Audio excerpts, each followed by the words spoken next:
Hello everyone, good afternoon.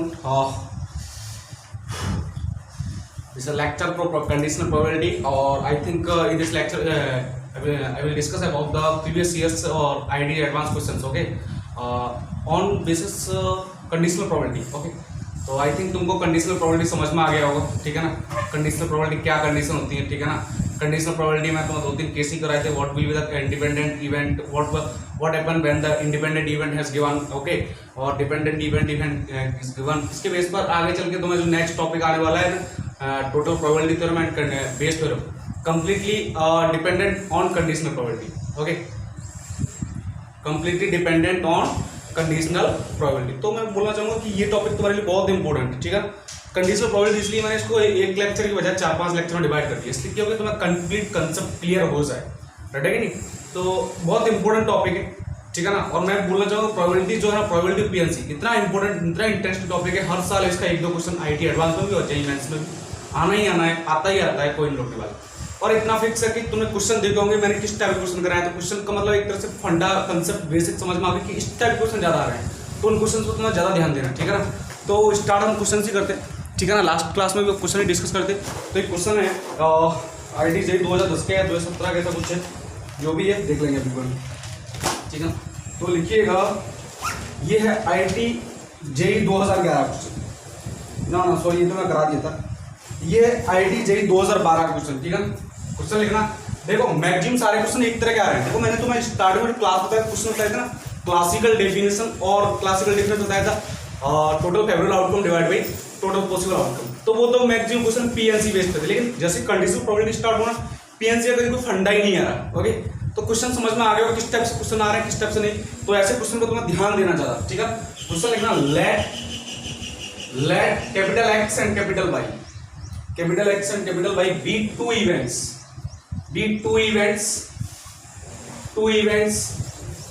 such that देखना question को, ठीक है, such that probability of event X when Y has given, समझ में आ गया। probability of event X when Y has given, okay, कितना गिवन है 1/2, ओके। एंड नेक्स्ट देखना, probability of event Y when X has given, this is कितना given है 1/3, okay. And probability of X and Y both कितना given है 1/6, then which of the following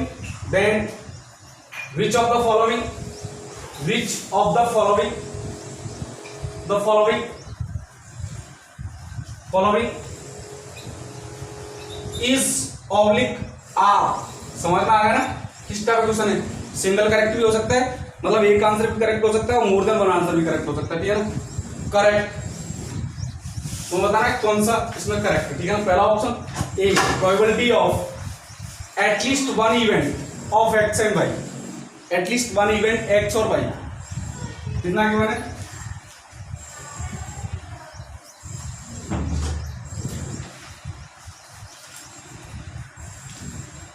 at least one event X और Y, कितना है 2/3। B option probability of B option क्या है, X and Y are independent events. C option X and Y are not independent मतलब dependent event है, ठीक है ना। And D final option, probability of event x not but why, ठीक है ना।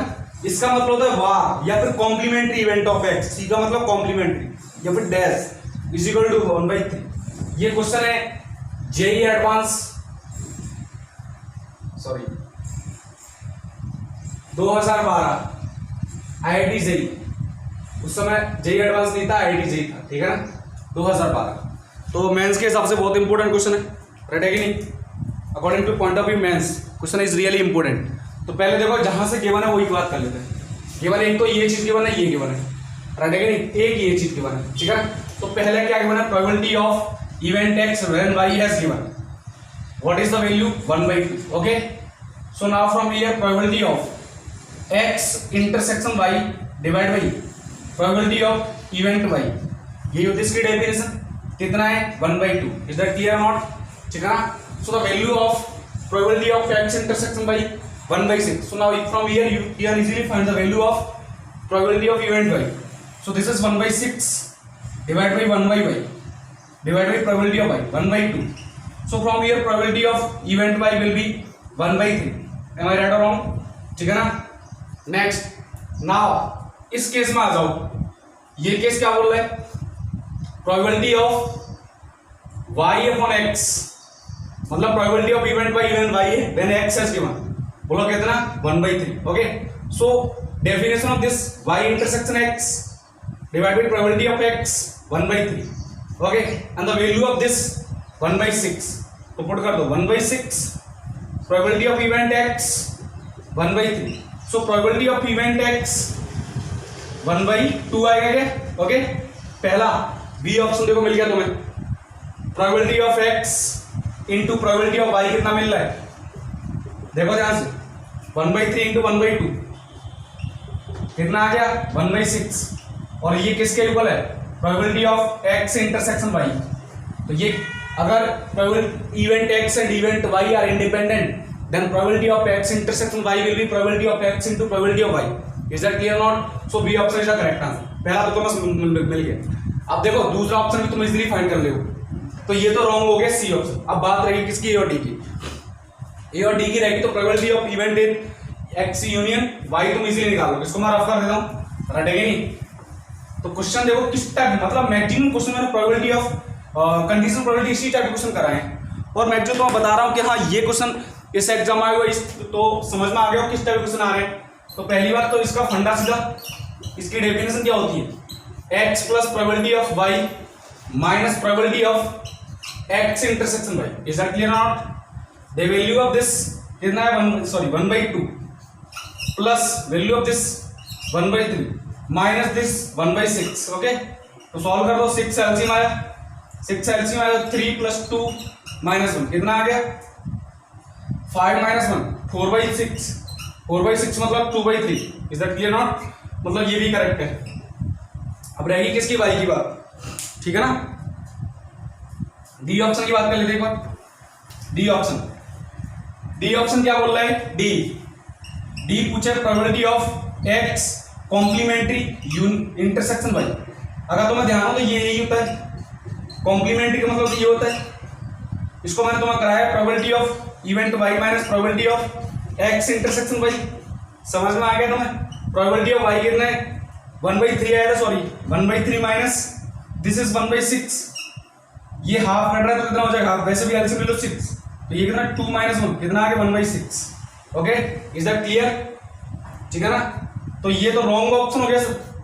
ठीक है ना? तो कौन से ऑप्शन करेक्ट हैं? A and B are correct, C and D are wrong. ठीक है ना? ये कितना आना चाहिए? 1/3 आना चाहिए, बट अपना कितना आ रहा है 1/6. Is that clear? नेक्स्ट आ जाओ. ठीक है ना? नेक्स्ट बात करते हैं क्वेश्चन. नेक्स्ट क्वेश्चन तो आई होप तुम्हें समझ में आ गया हो क्वेश्चन किस टाइप के आ रहे हैं. मैक्सिमम कंडीशनल प्रोबेबिलिटी क्वेश्चन बहुत इजी आ रहे हैं, इतने टफ नहीं आ रहे, लेकिन बस जिसको इसकी डेफिनेशन के बारे में, कंसेप्ट के बारे में नहीं पता है, उसके लिए रियल में ही क्वेश्चन टफ है. ठीक है नहीं? पहले बेसिक कंडीशन समझो, बेसिक डेफिनेशन समझो, क्या लैंग्वेज बोल रहा है, क्वेश्चन की लैंग्वेज समझो, क्वेश्चन क्या बोलना चाह रहा है, उसके बाद उसको सॉल्व करो. ठीक है ना? और ऐसे क्वेश्चन इतना ज्यादा टाइम कंज्यूमिंग भी नहीं है. ठीक है नहीं? तो पहले कंडीशनल प्रोबेबिलिटी क्वेश्चन ढूंढो गिवन है या नहीं. तो नेक्स्ट क्वेश्चन देखना आपकी बात. लेट EC मतलब complementary event of E denotes the complement of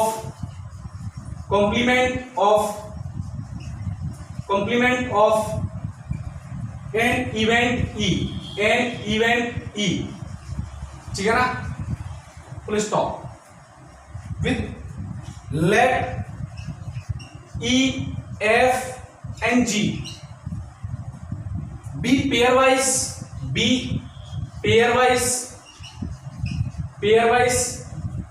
independent events.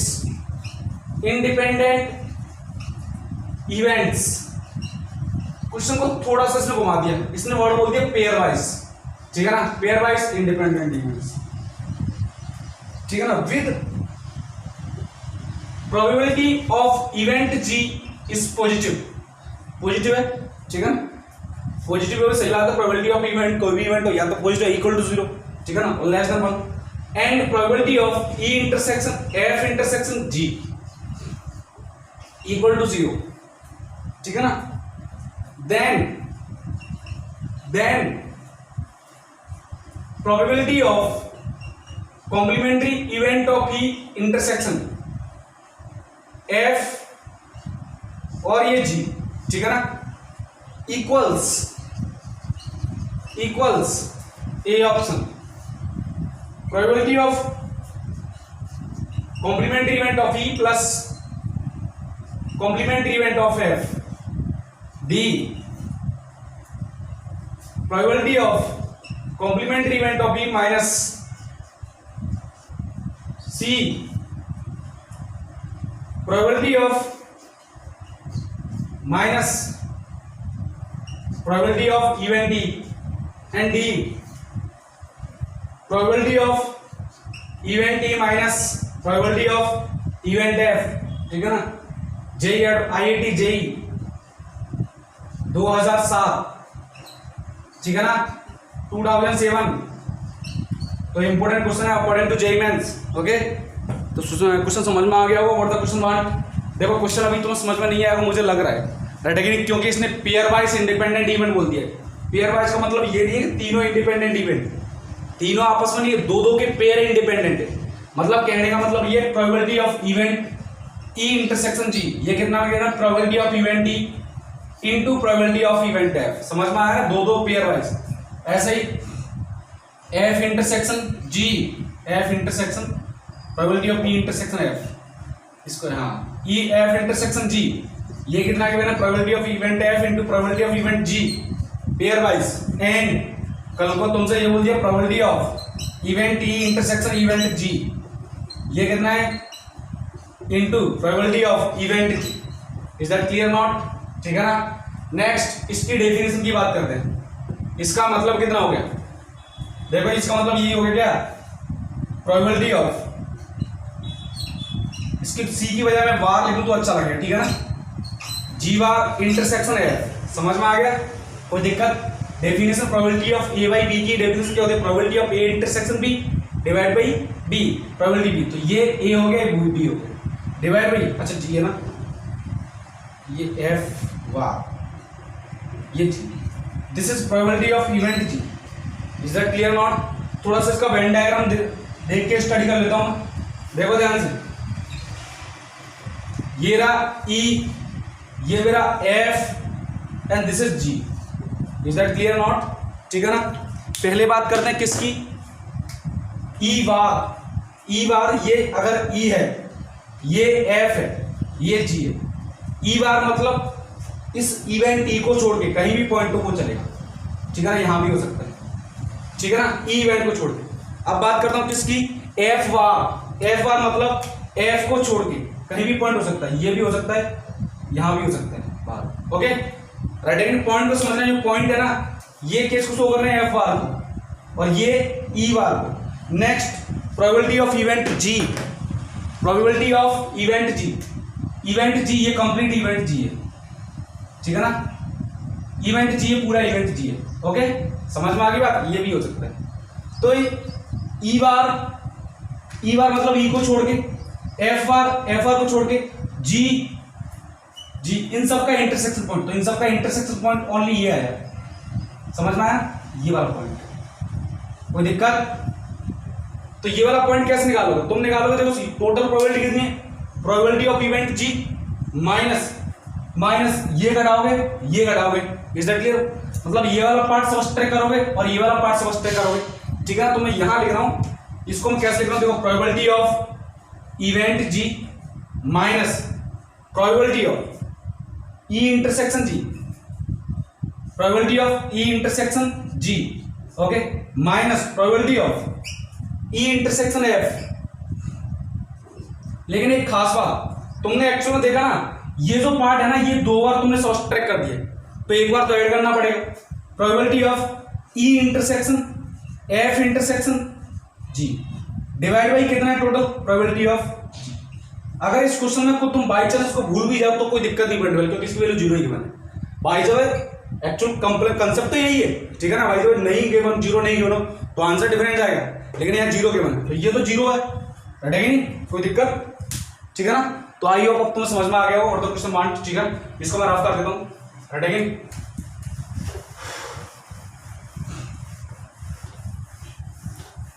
देखो ध्यान से, अब ये सब क्या है, इंडिपेंडेंट इवेंट है, लेकिन ये सारे के सारे फंडिंग है independent event, is that clear not. तो ये पेयर वाइज इंडिपेंडेंट, तो मतलब मैं यहाँ लिख रहा हूँ probability of event G minus, इसको मैं लिख रहा हूँ probability of event E into probability of event G minus probability of event E into probability of event F. Okay, ठीक है ना। यहां देखो ये फंडा क्या आ गया, divide by probability of event G, is that clear not, ठीक है ना। तो यहां से ये देखो, तुम यहां से probability of event G common ले लो, तो यहां से फंडा क्या है, probability of event G bracket में यहां क्या बच गया, one minus probability of event E, okay, minus probability of event E into probability of event F divide by, बोलो कितना बच गया remaining, probability of event G, is that clear not, ठीक है ना, रटेगी नहीं। तो मैं इसको रफ कर दूं, इसको मैं रफ कर देता हूं, ठीक है।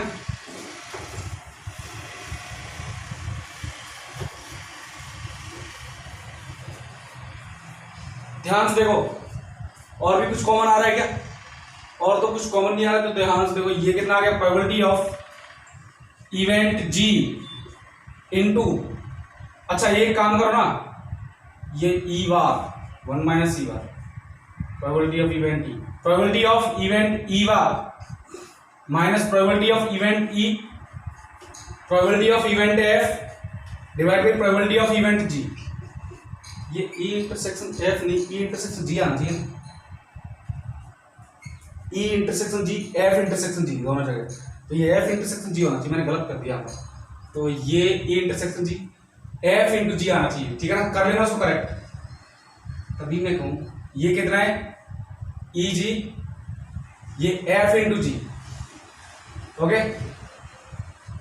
ये एफ इंटू जी, समझ में आ गई बात। तो यहां से कंप्लीट से कितना कॉमन आ रहा है, एफ इंटू जी कॉमन आ रहा है क्या, पी जी कॉमन आ रहा है, probability of event G into P E bar minus remaining यहां पर कितना, P F probability of event F divide by probability of event G, तो ये तो कट गया।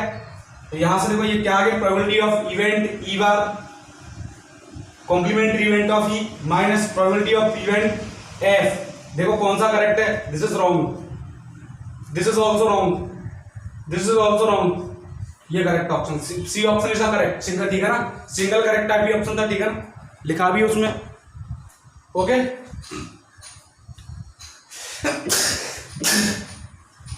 नेक्स्ट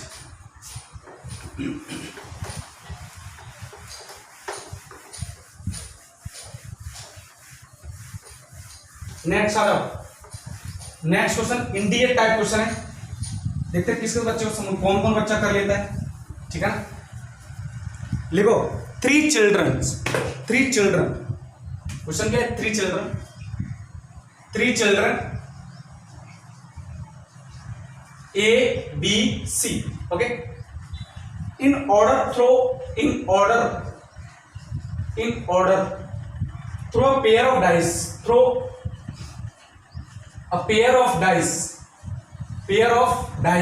okay, डाइस फेंक रहे हैं, दो पेयर ऑफ डाइस मतलब दो पेयर को एक साथ फेंक रहे हैं, ठीक है ना, with the challenge, okay, with the challenge that whoever throws a doublet, throw a doublet, ठीक है, first will win, ठीक है। They continue playing they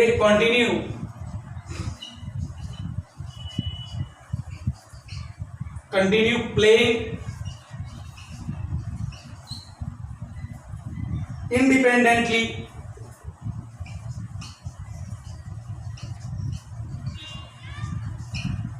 independently until someone wins,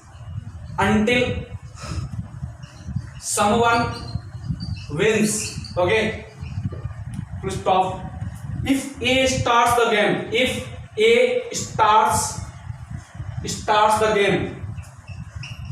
India type question, ठीक है ना, starts the game, then their respective probabilities of winning,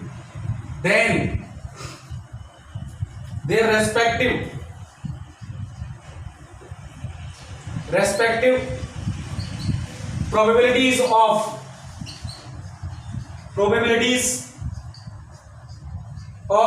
winning, game को जीतने की प्रोबेबिलिटी क्या है हर एक इवेंट, हर एक बंदे, ठीक है ना।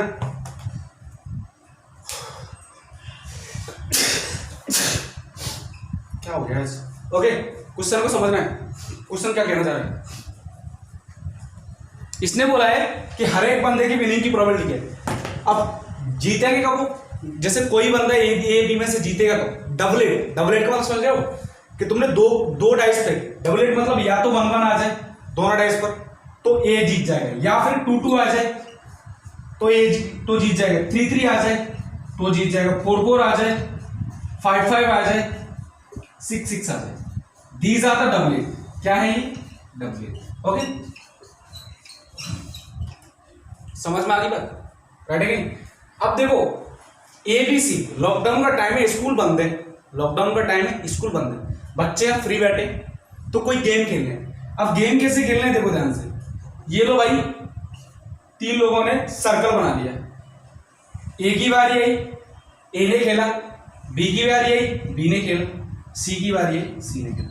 अब अगर देखो कैसे करेंगे हम चलेगा, ए ने दोनों डाइस फेंके, अगर डबलेट आ गया 1-1 इन 6 में से कोई एक आ गया तो ए विन हो गया, ठीक है ना, समझ में आया ना। कोई एक डबलेट तो ए विन हो, तो गेम यहीं रुक जाएगा।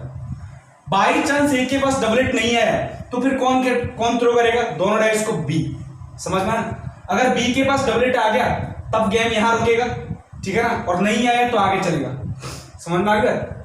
नेक्स्ट, अगर सी के पास आ गया तो क्या करेगा?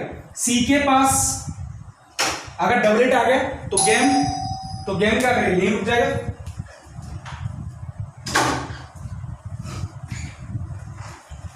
देखो अगर सी के पास डबलेट आ गया तो गेम यहीं रुक जाएगा, अदरवाइज आगे जाएगा, ठीक है ना। अब जैसे इसके पास डबलेट नहीं आया तो अगेन गेम रिपीट होगा। तो कैसे देखो, डबलेट आने की प्रोबेबिलिटी, डबलेट आने की केस कितनी है? 6 है क्या?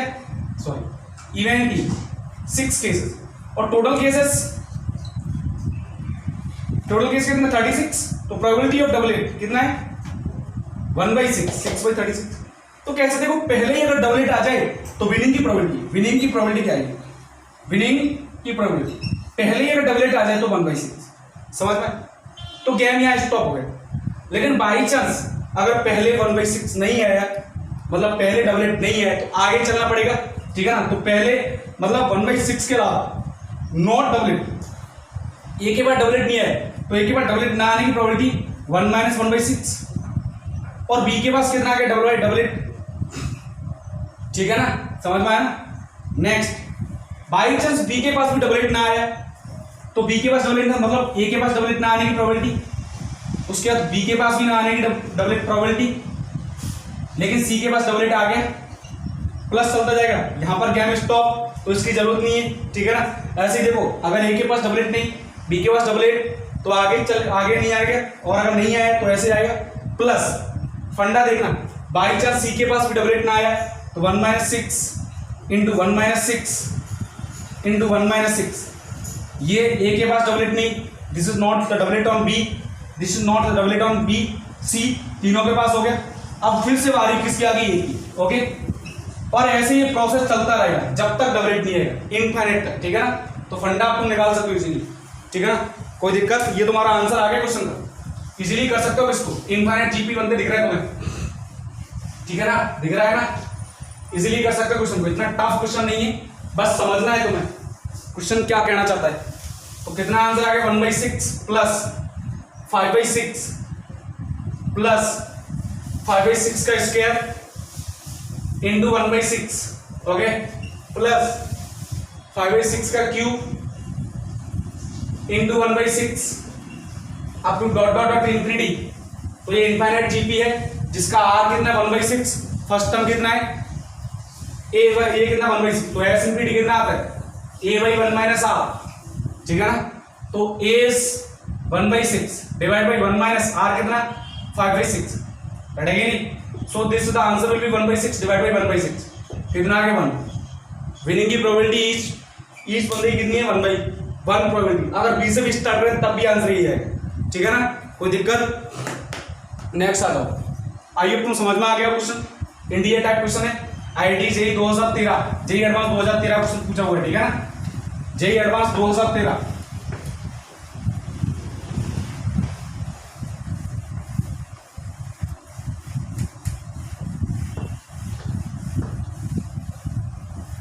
JEE advance 2013। नेक्स्ट क्वेश्चन लिखना, नेक्स्ट लिखना। अब नोट डाल के लिखना इंडिपेंडेंट इवेंट्स के लिए, 2-4 नोट्स और लिख लेते, उसके बाद आगे चलते। लिखना पहला note, note number 1, note number 1, the events A and phi मतलब इम्पॉसिबल इवेंट, A मतलब कोई भी event given from the random experiment always कैसे होते हैं इंडिपेंडेंट इवेंट्स। अरे नहीं पता क्या, तुम निकाल दो probability of A intersection phi, ठीक है ना। तो A इंटरसेक्शन फाई, पहले तो ये बताओ A और फाई का कुछ कॉमन आएगा क्या। फाई में नॉट एनी एलिमेंट्स और A में कुछ भी एलिमेंट हो सकता है। तो एक तो ऐसा सेट जिसमें बहुत सारे एलिमेंट है, एक ऐसा सेट जिसमें कोई एलिमेंट ही नहीं है, तो इंटरसेक्शन कितना आएगा 0, तो उसकी प्रोबेबिलिटी कितनी 0, रटेगा नहीं। तो ध्यान से देखो, probability of A into probability of phi, ये कुछ भी हो मुझे कोई फर्क नहीं पड़ता, लेकिन प्रोबेबिलिटी ऑफ फाई इवेंट क्या आती है हमेशा 0, ठीक है ना।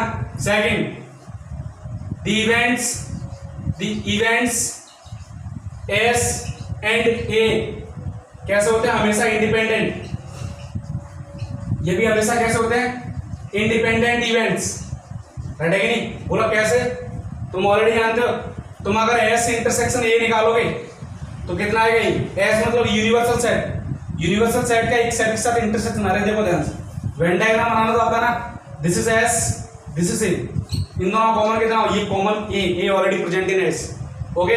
सो the probability of S intersection A कितना आएगा, तुम बोलोगे प्रोबेबिलिटी ऑफ इवेंट, ठीक है ना। अगर मैं इसमें 1 का मल्टीप्लाई कर दूं तो फर्क पड़ेगा क्या, and you already no probability of event S, बोलो 1, because S is a sure event and the probability of sure event always be 1, ठीक है ना।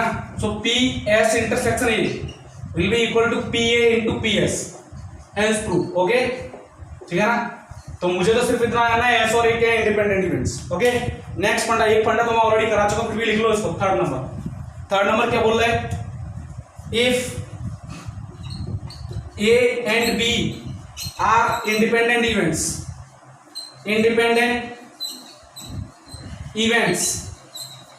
then ध्यान से देखना, पहला A dash and B, A dash ये बार लगाना, और ये भी कैसे होंगे, ये इंडिपेंडेंट इवेंट होंगे, उनके कॉम्प्लीमेंट्री इवेंट भी कैसे होंगे इंडिपेंडेंट इवेंट्स। बोला इसको देखो कैसे समझते हैं, उसने में लिखा था डायरेक्ट ओनली, लेकिन तो बताया नहीं, उसका प्रूफ मैं आज ले लेता हूँ, ठीक है ना। एक्चुअली उसमें क्लास का टाइम खत्म हो गया था, इसलिए देखो ध्यान से कैसे होता है। अगर मैं एक वेन डायग्राम बनाऊं, ठीक है ना, ये S है, ये कितना है A, ये कितना है B, this is A, this is B। तुमसे बात करूं मैं A बार की, A बार मतलब एक्सेप्ट A बार मतलब ये पॉइंट हो सकता है, ये पॉइंट हो सकता है, रटेगा नहीं, और आउट ऑफ दिस पॉइंट हो सकता है, ठीक है ना। फॉर A बार के लिए ये पॉइंट रिस्पॉन्सिबल, रटेगा नहीं। अब मैं तुमसे पूछूं A बार इंटरसेक्शन B, तो ये जो तुम्हें पार्ट दिख रहा है ना, ये वाला पार्ट, इसमें B भी है और A बार भी है, तो ये part A bar intersection B आ गया क्या, ठीक है ना। और ध्यान से देखो ये कितना है, ए इंटरसेक्शन बी, ठीक है ना। तुमसे अगर कल को मैं बोल दूं बी जो सेट है ना, बी जो set can be written as A bar intersection B union A intersection B. अरे इस सेट और इस सेट का मैंने यूनियन ले लिया तो बी बन गया क्या। और अगर मैं probability of union event B निकालता हूं तुम क्या बोलोगे, ये आएगा probability of A bar intersection B plus probability of A union B, ठीक है ना। Because why this event and this event both are mutually exclusive. देखो इन दोनों कुछ कॉमन आ रहा है क्या, nothing is common between this event and this event. So both the events, this event and this event, both the events are mutually exclusive events, so their intersection part will be 0. Okay, so you need to find this funda. So इसको इधर भेज दो, तो probability of B event B minus probability of A intersection B, बोलो कितना probability of A bar intersection B, is that clear or not? But you can write this probability of A into B. Why A and B are independent events, is that clear or not? So from here probability of event B minus probability of A into probability of B will be equal to probability of A bar intersection B. Is that clear or not? But take probability of event B as common. Okay, so from here probability of event B 1 into 1 minus probability of event A, which is equal to probability of A bar intersection B. आना बोलना, कोई दिक्कत वाली बात नहीं है, ठीक है ना। नेक्स्ट देखो, ठीक है ना, ध्यान से देखो probability of event B and what is this, this is probability of event A bar या फिर probability of complementary event of event A, which is equal to probability of A bar into A bar intersection B. Okay, तो मैंने लिया क्या था, A and B are complementary, then A bar and B also B complementary. दूसरा A and B are complementary events, sorry, A and B are independent events.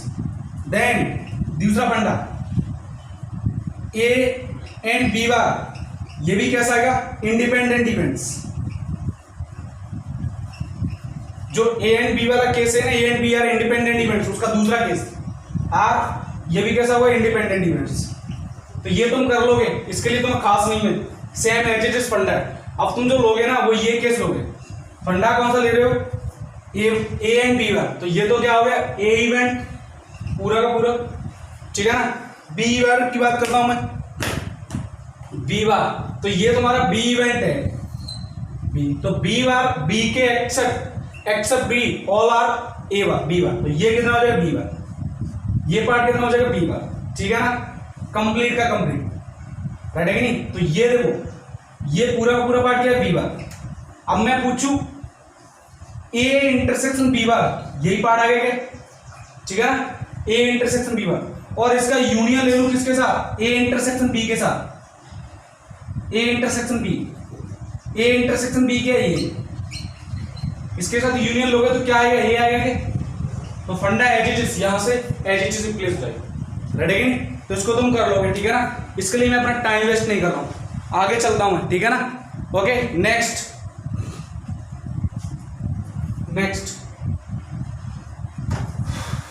अच्छा, मैंने तुम्हारा एक नोट लिखाया था, नोट अगर ध्यान होगा तो कोई दिक्कत वाली बात नहीं, और मैं प्रूफ भी करवाया था।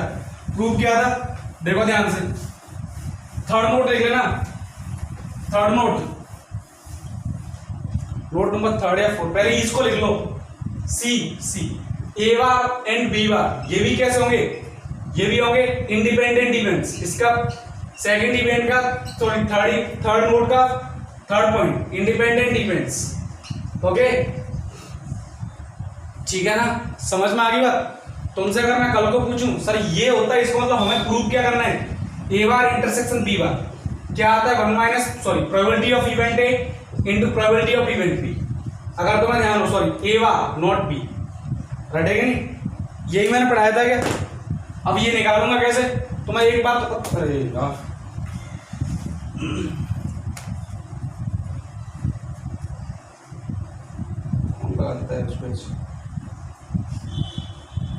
अब ध्यान से देखो, तुम्हारे पास एक बात तो बताइए तुम्हें, probability of A union B which can be given as probability of event A plus probability of B minus probability of A intersection B। हाँ ना बोलना, रटेगी नहीं, कोई बुराई वाली बात नहीं है, ठीक है ना। But you already know this is the probability of A into probability of B because A and B are independent, but you need to find this, and this is equal to A union B bar equals to probability of A bar intersection B bar। हाँ ना बोलो, कोई दिक्कत वाली बात नहीं होगी, यही तो होता है। तो मैं क्या करता हूँ, इसको निकालता हूँ, इसको मैं कैसे लूँ, 1 minus probability of A union B, रटेगी नहीं, सुन लेना, ठीक है ना। विच इज इक्वल टू, देखो ध्यान से, 1 minus probability of A plus probability of B minus probability of A intersection B. Okay, रटेगी नहीं, थोड़ा सा और देखो, 1 minus probability of event A plus probability of event B minus probability of A into probability of B. Why क्या, A and B are independent events, that's why I am using probability of A intersection B equal to probability of A into probability of B. So you will take probability of B as common from this factor, so it will become probability of event B into 1 minus probability of event A। Is that clear or not? Okay, right again, now multiply with negative sign, so 1 minus probability of A minus probability of B into 1 minus probability of event A। Is that clear or not? So you will take probability of event A as common, so 1 minus probability of A as common, okay, and at this place remaining only 1, okay, factor is 1 and 1 minus probability of event B। Is that clear now? This is equal to probability of A bar intersection B bar, 1 minus probability A union B का bar, so that means this is equal, okay, so this is equal to कितना, probability of A bar into probability of B bar। Is that clear now? यानी कि कहने का मतलब ये है कि A और B इंडिपेंडेंट इवेंट्स हैं, तो A bar and B will be independent, A and B bar will be independent, and A bar and B bar also be independent। Okay, all the three fundas are clear। Okay, next एक मैंने note लिखाया था, note number 4 देखना, ठीक है ना। सारा फंडा रिवाइज कर दूंगा मैं तुम्हारा। ओके, सारे के सारे फंडे क्लियर हो जाएंगे, रटेंगे नहीं। ये जो वर्ड है ना, वर्ड, इन वर्ड को यूज करके क्वेश्चन पूछ लेता है, रटेंगे नहीं। नोट नंबर 4, ये जो नोट लिखा हुआ ना, note all are very important.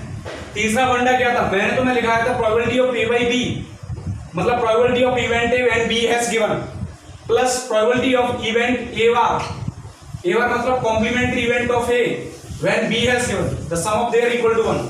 अगर तुम्हें ध्यान हो, अरे मैंने ऐसा कुछ कराया था, probability of X upon Y plus probability of X bar upon Y. Definition भी बताया कि सब कुछ बताया था, ठीक है ना। तो ये और ये एक ही है, यहाँ पर मैंने एक्स और वाई की क्या ले लिया 1। ओके, तो इसका भी यूज करके डायरेक्ट क्वेश्चन पूछ लेता है। नेक्स्ट पॉइंट क्या है, नेक्स्ट मुझे ध्यान नहीं है। इसमें एक बात लिखना, probability of event B is not equal to 5। Okay, ठीक है ना, 5 तो हो ही नहीं सकता। एक और किस, हाँ, एक the last, note number 5। Note number 5 क्या है, probability of event A into probability of event B by A, okay, plus probability of event A bar into probability of B by A bar. अच्छा, इसमें एक खास बात है, probability of A is not equal to 5। Okay, इसकी value बतानी तुम बता सकते हो क्या, तुम इजीली बता सकते हो, इतना टफ नहीं है, ठीक है ना। देखो ध्यान से, you already know this, because A and B are independent events, so it can be written as probability of A into probability of B, ठीक है ना। Okay, is that clear not? right है नहीं। नेक्स्ट यहाँ पे ऐसे लिख लो, probability of A into probability of A intersection B divided by probability of B, ठीक है ना, कोई दिक्कत नहीं है। Next, it can be written as probability of A bar into probability of A bar intersection B divided by probability of A bar। ये उड़ा दो, ठीक है ना, कोई दिक्कत, ठीक है ना। ध्यान से देखो, दो set, this is A intersection B, is that clear not? If this is A, this is B, ठीक है ना। तुम्हें पूछ रहा है ए बार इंटरसेक्शन बी, तो ए बार इंटरसेक्शन बी यही आएगा, ठीक है ना। This is A bar intersection B, ठीक है ना। ओके, अब इसकी प्रोबेबिलिटी का सम कंप्लीट क्या होगा, इवेंट बी, ये कंप्लीट कितना हो गया, इवेंट बी हो गया क्या, ठीक है ना, ये और इसका सम तो कितना होगा, कंप्लीट इवेंट बी, तो यानी कि इसको मैं डायरेक्ट लिखूं प्रोबेबिलिटी ऑफ इवेंट बी, यानी कहने का मतलब आंसर कितना, प्रोबेबिलिटी ऑफ इवेंट, ठीक है ना, समझ में आई बात, इतना ध्यान रखना है। तो ये थी नोट्स। अब देख दो क्वेश्चन और डिस्कस करते हैं, कंप्लीट फंडा और क्लियर समझ में आया। Tomorrow in next class we will discuss about total probability theorem and Bayes theorem. Okay, so be ready for this topic and first of all complete revise these topics because all these fundas repeat in the next lectures, ठीक है ना। और अगर तुमने ये topic नहीं पढ़ा then you will not understand about the total probability theorem and Bayes theorem, ठीक है ना, completely dependent on these topics। okay, next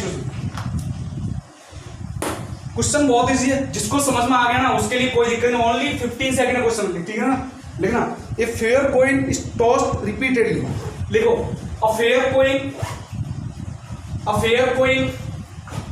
is tossed repeatedly, okay. If tell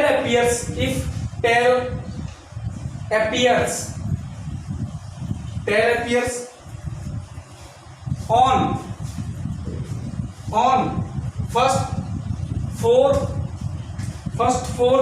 tosses, okay, first four tosses, then the probability of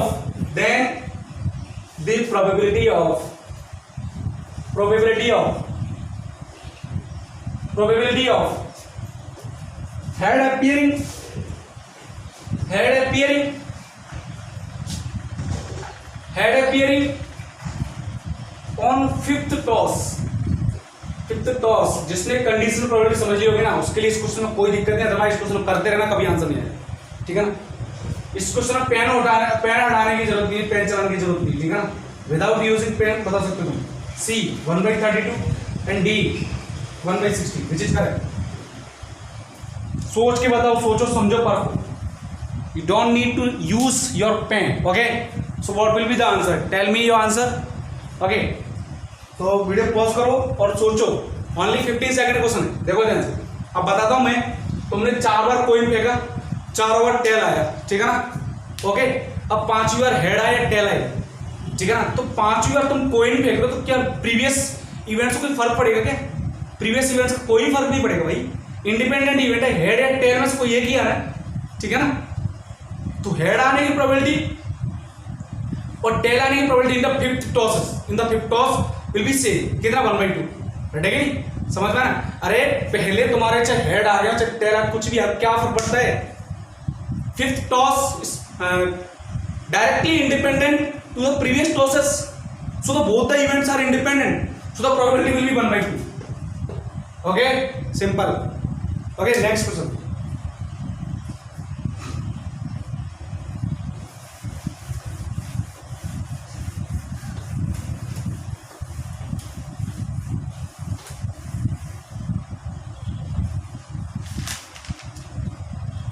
next देखो, if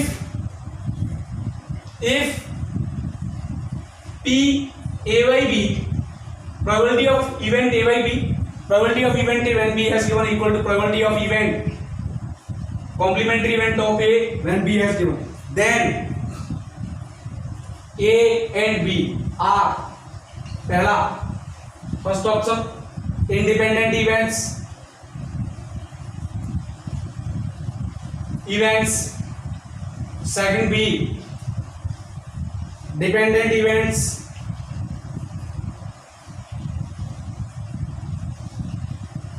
C equally likely events, and D mutually exclusive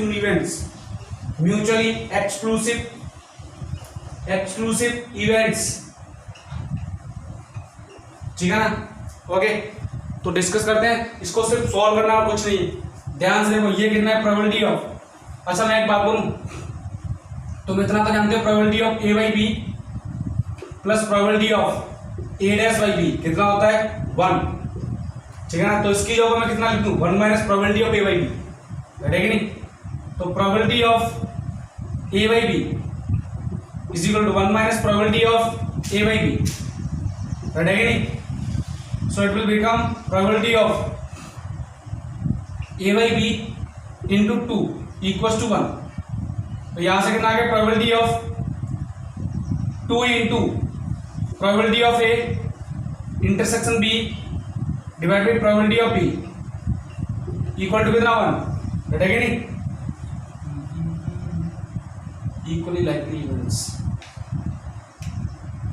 एक minute, A bar B bar A B bar क्यों बना रहे यार? उल्टा question तो wrong दे दिया मैंने। ये A B dash given, not this. अब ये यूज कर सकते, ठीक है? तो ये ऐसा क्वेश्चन अगर गड़बड़ कर सकते तुम, ठीक है ना? क्वेश्चन को ध्यान से पढ़ लेना, देखो ध्यान से। अब इसको थोड़ा अलग करना पड़ेगा। तो probability of A intersection B divide by probability of event B, ये कितना होगा? Probability of A intersection B bar divide by probability of event B bar, okay? Is that clear not? So from here it can be written as probability of A intersection B divided by probability of event B equals to probability of A minus probability of A intersection B, right है कि नहीं? Divide by probability of B बार, ठीक है ना? अब मैं तुमसे पूछूं क्या probability of event B 0 हो सकता है? Not 0, not possible 0। 0 क्यों नहीं हो सकता? अगर ये 0 हो गया, ये 0 हो गया तो नॉट डिफाइन आ जाएगा क्या? तो इसका मतलब ये भी 0 नहीं हो सकता। And probability of B bar ये नॉट इक्वल टू 1, इसका मतलब तुम्हारे पास एक फंडा आ गया probability of B event B greater than 0 but less than 1, ठीक है ना? And also not equal to probability of event B not equal to 1, क्योंकि अगर ये 1 हो गया तो ये कितना हो जाएगा? 0। तो प्रोबेबिलिटी ऑफ बी 0 से 1 के बीच हो जाएगा, ओके? तो अब करना क्या है, देखो ध्यान से। क्रॉस प्रोडक्ट कर दूं मैं probability of A intersection B into probability of event B bar, ठीक है ना? Equals to probability of A into probability of B minus probability of A intersection B into probability of event B. Is that clear not? ठीक है ना? ये जो फंडा है ना, ये ए इंटरसेक्शन बी वाला, इसको एक साथ कर लो। तो probability of A intersection B, ठीक है ना, इंटू ये देखो ये आ गया, बैठेंगे यहां से मैंने लिया probability of event B bar minus probability of event B, plus हो जाएगा क्योंकि इधर आएगा तो प्लस हो जाएगा, ओके? तो probability of event A plus probability of into probability of event B, बैठेंगे? कोई दिक्कत? अब मुझे बताओ इन दोनों का सम कितना आएगा? इन दोनों का सम बनाएगा, बैठेंगे? कॉम्प्लीमेंट इवेंट और उसकी प्रोबेबिलिटी और उसकी इवेंट की प्रोबेबिलिटी, दोनों का सम कितना होता है? तो ये कितना आ गया? 1 इंटू समथिंग, तो कितना आ गया? Probability of A intersection B is equal to probability of event A into probability of event B. इसका मतलब ये डेफिनेशन तो इंडिपेंडेंट इवेंट देती है, मतलब ये तो करेक्ट क्या? इक्वल, सॉरी, इक्वली लाइकली, क्या इक्वली लाइकली है? इक्वली लाइकली के लिए क्या फंडा आएगा? ए इंटरसेक्शन बी कितना? 0। क्या ए इंटरसेक्शन बी यहां से 0 ला सकते हो? 0 नहीं ला सकते कभी भी, ठीक है ना? ठीक है ना? राइट है कि 0 ला सकते हो कब? अगर इवेंट ए क्या हो? इम्पॉसिबल इवेंट हो, और इवेंट ए इम्पॉसिबल इवेंट होगी तो 0 आएगा। लेकिन जब तक मुझे रैंडम एक्सपेरिमेंट के बारे में नहीं पता होगा तो मैं डायरेक्ट कभी नहीं बोल सकता कि म्यूचुअली एक्सक्लूसिव इवेंट। क्या इक्वली लाइकली इवेंट आएगा? इक्वली लाइकली इवेंट कैसे बोल सकता है? जब तक मुझे प्रोबेबिलिटी ऑफ इवेंट ए और प्रोबेबिलिटी ऑफ इवेंट बी दोनों की वैल्यू नहीं पता होगा, दोनों की वैल्यू सेम नहीं आ रही, तब तक मैं नहीं बोल सकता इक्वली लाइकली इवेंट। लेकिन यहाँ मुझे दोनों की प्रोबेबिलिटी नहीं पता, तो ये भी ऑप्शन ऑलवेज रॉन्ग। तो कौन सा ऑप्शन करेक्ट है? Only option the correct answer, okay? Next, ठीक है ना? तो मैं इसको रफ कर देता हूं, रेडी? बाकी हम नेक्स्ट क्लास में एक होमवर्क लिख लो, ठीक है? एक होमवर्क लिख लो और उसका आंसर मुझे बताओगे तुम सब लोग, ठीक है ना? उस होमवर्क को मैं नेक्स्ट क्लास में डिस्कस करूंगा, रेडी? तो एक होमवर्क लिखो फटाफट से, लिखो फटाफट से।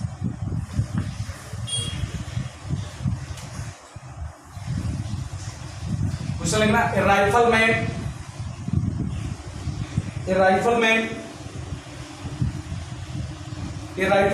is firing at a distance,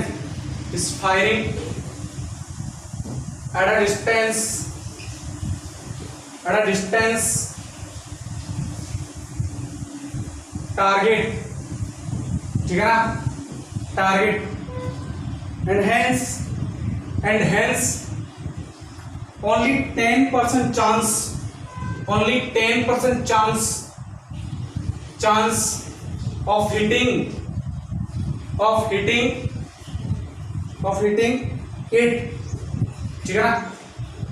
Find the number of rounds,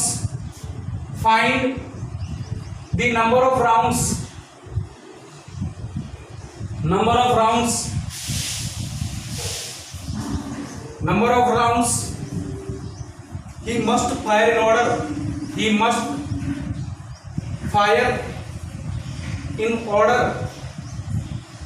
order to have more than 50% chance of hitting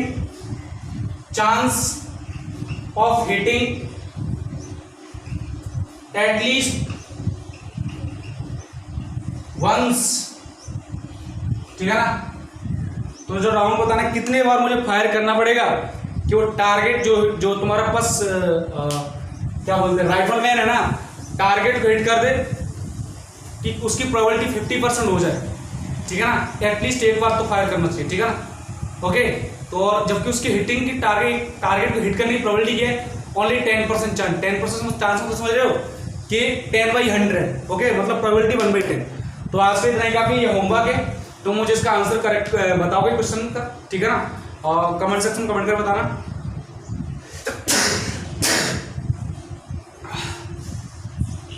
तो आज की तरह काफी, नेक्स्ट क्लास में मिलते हैं, ठीक है ना। तो मुझे लगता है तुम्हें समझ में आ गया होगा, और नेक्स्ट क्लास में तुम्हारा कंडीशनल प्रोबेबिलिटी तो खत्म हो चुका है। नेक्स्ट क्लास में मैं स्टार्ट करूंगा base theorem, okay, total probability theorem and Bayes theorem. तो उसके लिए ये सब आना कंपलसरी है। तो मैं आई होप कि तुम पढ़ के आओगे, रटेगी नहीं, जितने भी डाउट है वैसे पूछ लेना। तो आज की इतना काफी है, and have a nice day, thank you for watching.